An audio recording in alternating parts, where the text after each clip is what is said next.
আজই ডাউনলোড করুন আর এনজয় করুন আপনার পছন্দের শো। সবার আগে বাচ্চাদের বন্ধু হয়ে উঠুন।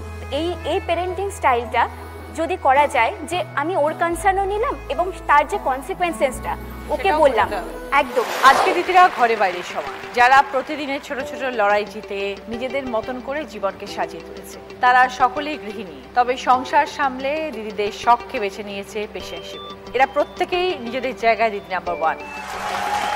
দোলন, তুমি তো ম্যারিডও দেখছি। হ্যাঁ, কতদিন হলো বিয়ে হয়ে গেছে? বিয়ে হয়েছে দিদি 2017 সালে। আর তুমি কি করো? আমি এখন অ্যাজ এ ভিটিলিগো মডেল কাজ করছি। ওকে, কিভাবে এই জার্নি শুরু হলো দোলন? যখন আমার 4 বছর বয়স, খুবই ছোট তখন, হঠাৎ করে সাইকেল থেকে পড়ে গিয়ে আমার জায়গাটা যখন শুকিয়ে যায় সে জায়গাটা খুঁটে খুঁটে সাদা দাগ হয়ে যায় দিদি। সবারই হয়, যেরকম হয়, বাচ্চারা সবাই করে সেটা। খুঁটে দিই তো আমার বাবা মাও সেটা অতটা লাইটলি নিল যে ঠিক হয়ে যাবে নর্মাল চামড়ায়, তো সেই জায়গার রংটা আর ফিরলো না।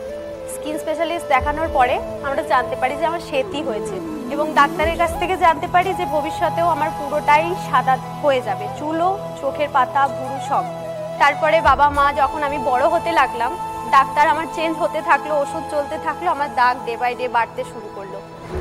তখন বাবা মার মধ্যে একটা অশান্তি যে মেয়ের বিয়ে দিতে পারবো না। আমাদের ওখানে দিদি এরকম দাগ হলে বিছানায় বসতে দেয় না, বাড়িতে ঢুকতে দেয় না, খাবার কারো কোনো পাত্রে যদি কেউ খেতেও দেয় সেই পাত্রকে আলাদা করে রাখা হয়, এরকম সাদা দাগ আছে। কিন্তু এটা তো ছোঁয়াচে নয়। যদি ছোঁয়াচে হতো দিদি, আমার ম্যারিড, আমি আমার হাজবেন্ডের আগে হতো, আমার মেয়ের হতো। আমার একটা মেয়ে আছে 7 বছরের। 2022 সালে গোবরডাঙ্গা যাই, ওই দিদি যেখানে শেখে, পাপিয়া ভট্টাচার্য, উনি প্রিয়াঙ্কা সরকার দাফাদার দিদির কাছে যায় এবং উনি আমার একটা মেকআপ লুক দেয়। ওই লুকটা দেখে আমি নিজে চিনতে পারছিলাম না, মানে আমার এই ডিসকালারেশন যেটা রয়েছে সেটা পুরো মেকআপে কভার করে দিয়েছিল, পুরোপুরি উধাও হয়েছিল। আর আমি নিজেকে নতুন করে দেখেছিলাম ওই টাইমটাতে। তো তারপর নিজের মধ্যে একটা আত্মবিশ্বাস আসে দিদি। আমি তারপর থেকে অ্যাজ এ মডেল কাজ করতে থাকি, আমার ভিডিও ভাইরাল হতে থাকে, তারপর এখন কাজ করছি আর আমি এখন ভীষণ খুশি। আমি এটা বলতে চাই সবাইকে যে আমার সাদা দাগ থাকা সত্ত্বেও আমি যা পেয়েছি, যাদের সাদা দাগ নেই তারাও এতটা ভালো ফ্যামিলি পেত না। এর থেকে ভালো আর কি হতে পারে? খুব ভালো,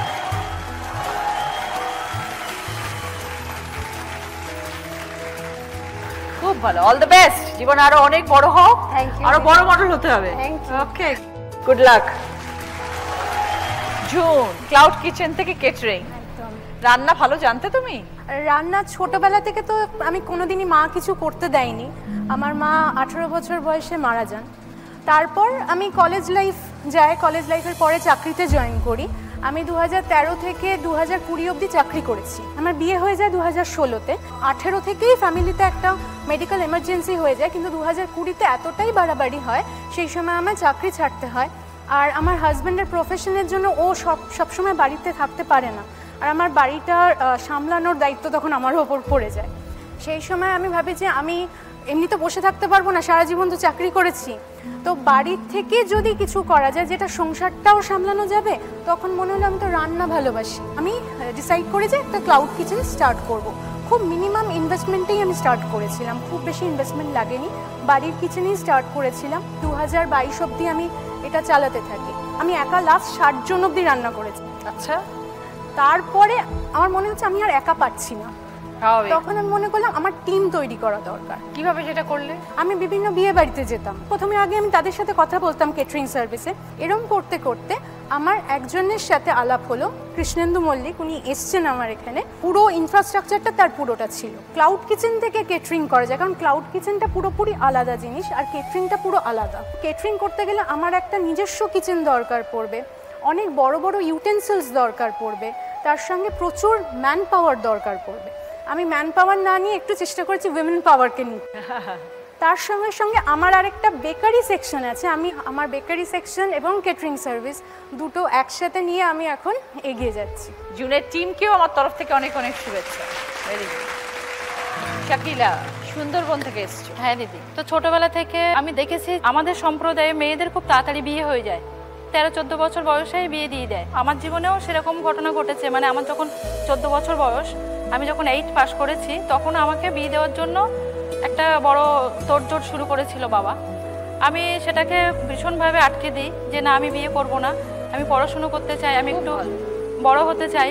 কারণ আমার মনে হয়েছিল যে এই যে ধারণা শুধু বিয়ে দিলেই হবে সেটা আমার মনে হয়নি, কারণ আরও অনেক কিছু ব্যাপার ছিল। তার শিক্ষার ঘাটতি হচ্ছিল, তার স্বাস্থ্যের অসুবিধা হচ্ছিল। সে যদি অত কম বয়সে বিয়ে করে তা তাড়াতাড়ি বাচ্চাও হয়ে যাচ্ছিল। তো বাচ্চা হলে তার পুষ্টি, তার দেখাশুনো, সে তো নিজেই এখন বাচ্চা, সেখানে ও কিভাবে তার শিশুকে লালন পালন করবে, তাছাড়া পরিবারকে কিভাবে সামলাবে। তো আমার বিয়েটা আমি প্রথমে আটকানোর চেষ্টা করি এবং আটকাতে পারি। সেই ক্ষোভে আমার বাবা আমাকে 8-এর পরে আর 9-এ পড়ার জন্য অনুমতি দিচ্ছে না। খুব রাগারেগি একটা ঝামেলা তৈরি হচ্ছে বাড়িতে। তখন বাড়িতে আমি বলি যে না, ওটা আমাকে দিতেই হবে, এটা আমাকে করতেই হবে, পড়াশোনা আমি করবই। তখন আমি মাধ্যমিক পরীক্ষা দিই, তখনও কিন্তু সে একই চেষ্টা হয়েছিল, আবার একটা বিয়ের সম্বন্ধ, বিয়ে দেওয়ার চেষ্টা, কিন্তু সে বিয়েটাও আমি আবার ভাঙতে পারি। তো তারপর থেকে কিন্তু আমার বাড়ি থেকে আর খুব বেশি বাধা আমাকে দেওয়া হয়নি। দেখে নিয়েছি আর মেয়েকে পারবে না, আমার সাথে আর পেরে উঠছে না। তো তখন আমি উচ্চ মাধ্যমিক পাশ করি, টাকিতে বিয়েতে ভর্তি হই।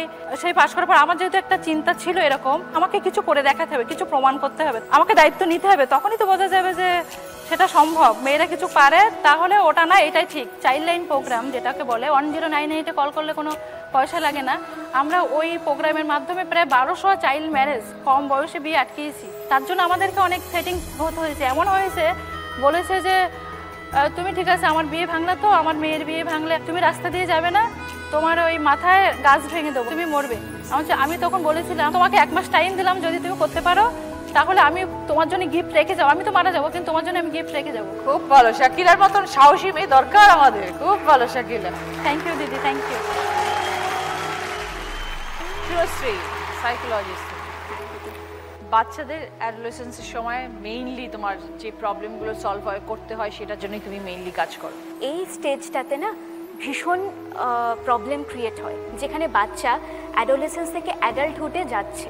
কারেক্ট। তো ধরো আজকে তুমি এই মঞ্চে এসেছো, বহু মানুষ শুনছে, বহু বাবা মা শুনছে, তুমি বাবা মাদের উদ্দেশ্যে তুমি কি টিপস দিতে চাও? সবার আগে বাচ্চাদের বন্ধু হয়ে উঠুন। এই প্যারেন্টিং স্টাইলটা যদি করা যায়, যে আমি ওর কনসার্নও নিলাম এবং তার যে কনসিকোয়েন্সেসটা ওকে বললাম, একদমই। যদি আমরা কনসিকোয়েন্সেস সম্পর্কে বাচ্চাকে অ্যাওয়্যার করি যে এটা করলে কিন্তু এটা হবে, আর আমি যেটা বলছি এটা করলে কিন্তু এটা হবে, তাহলে তুমি ডিসিশন নাও তো কোনটা করা উচিত। তো এই প্যারেন্টিং স্টাইলটা যদি আমরা মেনটেন করতে পারি, তাহলে ডেফিনেটলি বাচ্চা ঠিক পথে এবং একজন ভালো মনের মানুষ এবং ভালো মানুষ হবে। বাবা মাদেরও তো ইকুয়ালি করতে হয় তোমার counselling. Parenting counselling is very important, এবং আমি যখন সেশন নিই আমার বলাই থাকে যে পেশেন্ট বা যে স্টুডেন্ট থাকবে তার সাথে প্যারেন্টিং কাউন্সিলিং ম্যান্ডেটরি। একদমই তাই। কারণ তাদের যে ভাবার অ্যাসপেক্ট সবটাই কিন্তু চেঞ্জ করতে হয়, কারণ সেই জায়গাটা যদি চেঞ্জ করা যায় বাচ্চাকে, তাহলে তারাই কিন্তু গাইড করতে পারবে। আমরা যারা প্রফেশনালস তারা সাজেশন দিয়ে দেবো 1 ঘন্টা সেশন, সারাদিন কিন্তু থাকবে বাবা মায়ের সাথে। তাই প্যারেন্টাল কাউন্সিলিং হচ্ছে very very important. Thank you Surashri, thank you very much. ভালো লাগলো তোমার সাথে কথা বলে।